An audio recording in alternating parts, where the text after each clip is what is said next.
Okay, let's unpack this. When we talk about the health of democracy, our own or others, right? Mm-hmm. The conversation almost always snaps to those, well, usual suspects. Yeah, foreign interference, crazy partisanship, maybe some big corruption scandal. Exactly. We frame the danger as something coming from the outside, or at least something really visible, really easy to point fingers at. That's the standard story. But what we're looking at today suggests maybe we're missing the point, or at least misdiagnosing the core problem. How so? What if the biggest threat isn't some, dramatic attack, but more like a quiet internal decay, an inner erosion, as one analysis put it? Inner erosion. Yeah, something subtle, gradual, undermining our capacity, the public's capacity, and not just politicians, to actually run a complex system like American democracy. Okay, that difference, inner erosion versus external attack, that's really the heart of this deep dive, isn't it? Precisely. So our mission today is to get into these three core internal threats that seem to be, well, eating away at the system from the inside. And these aren't just policy issues. No, they feel deeper, like systemic problems with how we think and how society is structured. First, there's this idea that our ability to think clearly is deteriorating. Right, cognitive health. Second, this growing gap, this profound inequity, Mm. socially and economically. Big one. And third, it seems we're losing our ability to act together, to think long term.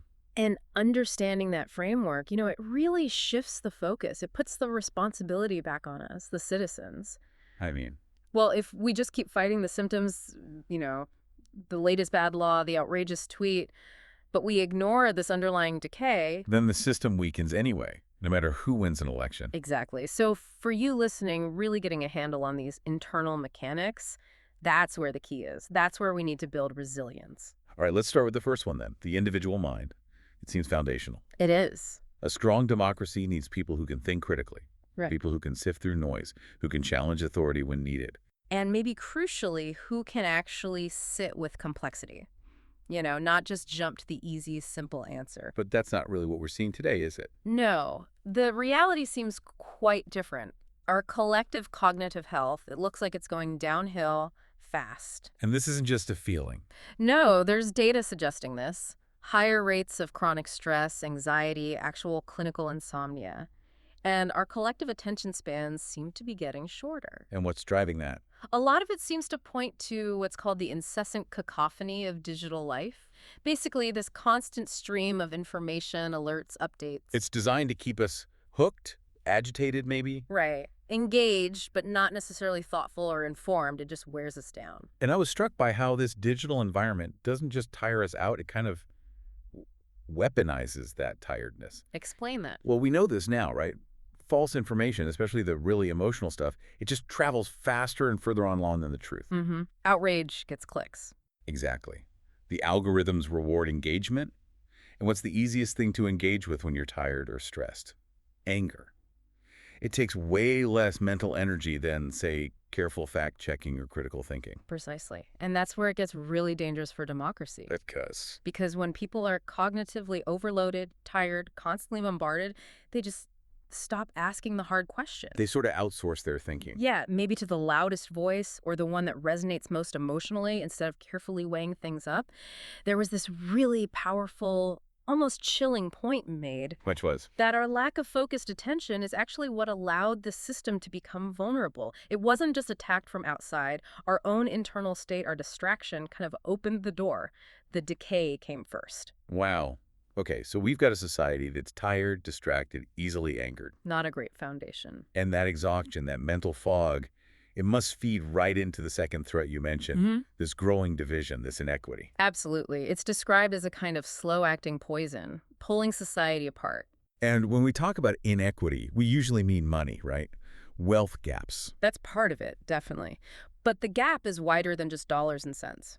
So what else is included? It's also about unequal access to, well, real chances, like decent education, affordable health care, and maybe most importantly, unequal access to agency. Agency, meaning? The feeling that you actually have some say, that your voice matters, that you can influence your future and the direction of the country. Okay. When one group seems to hold all the cards, the wealth, the opportunities, the political clout, then the basic promise of democracy, that it's a system for everyone, that starts to feel like a lie.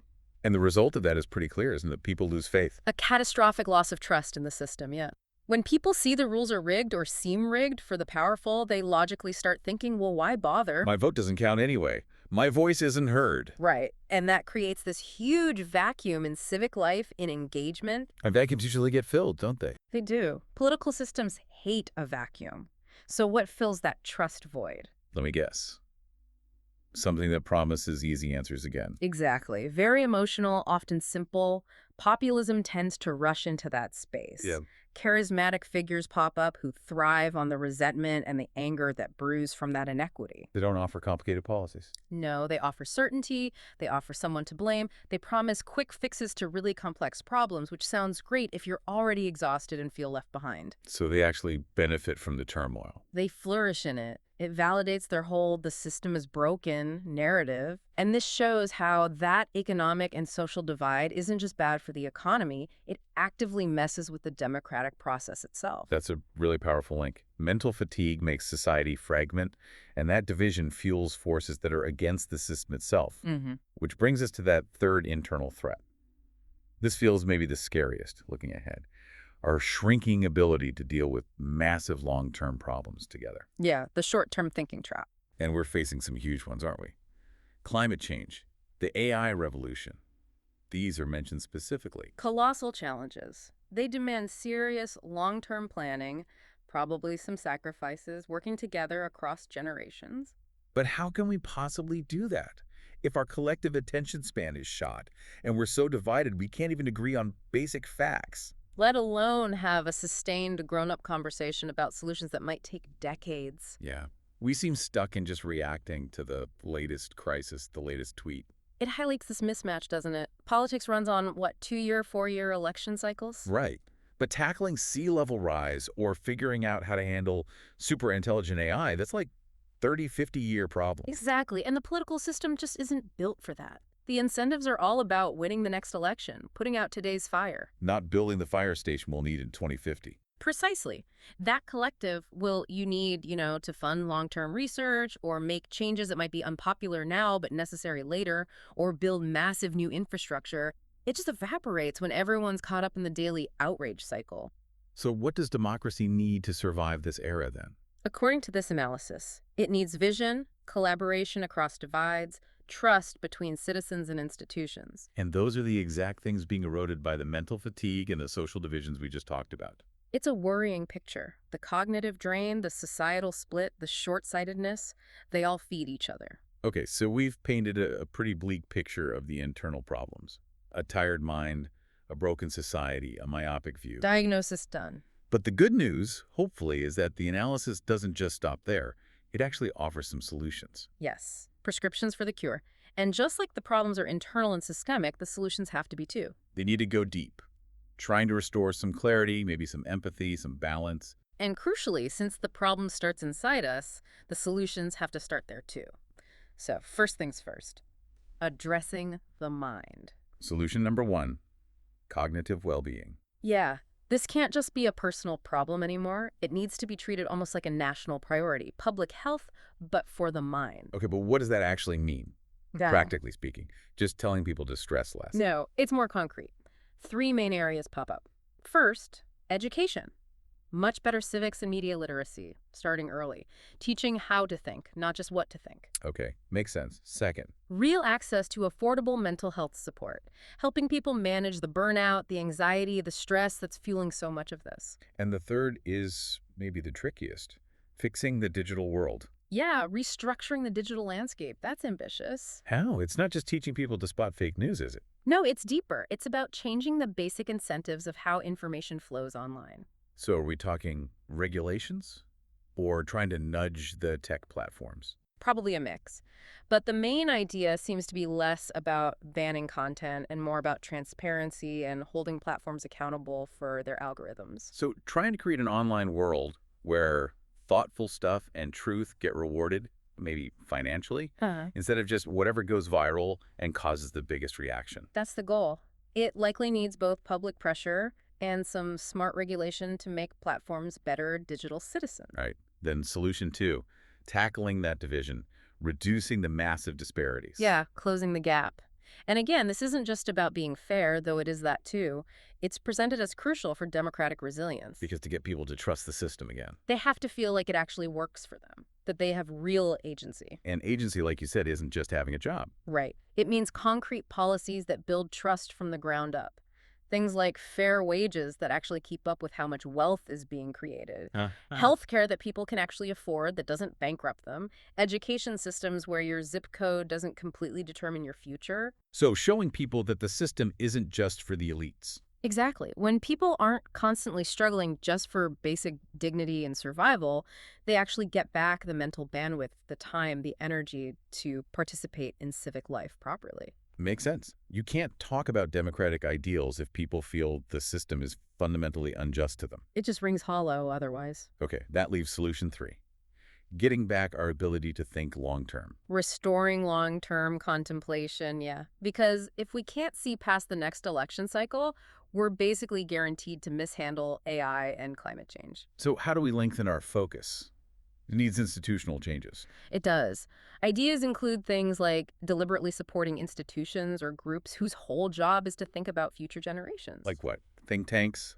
Commissions? Maybe reforming how Congress handles budgets, forcing them to look at 50-year impacts, not just next year's deficit, or creating independent, nonpartisan bodies focused just on long-term tech and environmental risks. Kind of insulating that long view from the day-to-day political whirlwind. To some extent, yeah.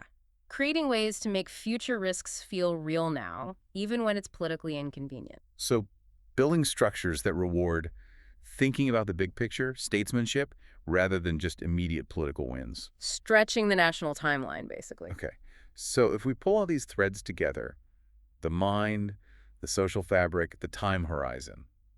There's this really profound final thought and analogy used that democracy isn't just laws or voting. What is it then? It's fundamentally a mirror of our identity. A mirror of our identity. Yeah, if our thoughts individually and together are fragmented, anxious, focused only on the immediate, then our government, our nation will inevitably reflect that. It'll be just as fractured and reactive. So this whole deep dive, it wasn't really about finding enemies outside or predicting who wins what. No. It was about looking inward, finding where our real resilience needs to come from. A resilience that has to start by deliberately healing the mind, deliberately bridging those social divides, and deliberately, intentionally looking toward a shared, complex future. It puts the power and the responsibility really back on us. Which leaves you with one final, provocative thought to carry forward. Democracy doesn't begin in Washington. It begins in the way we think, speak, and listen every single day. We hope these ideas give you a much deeper perspective on where real strength and vulnerability reside in our system. Thanks for diving deep with us.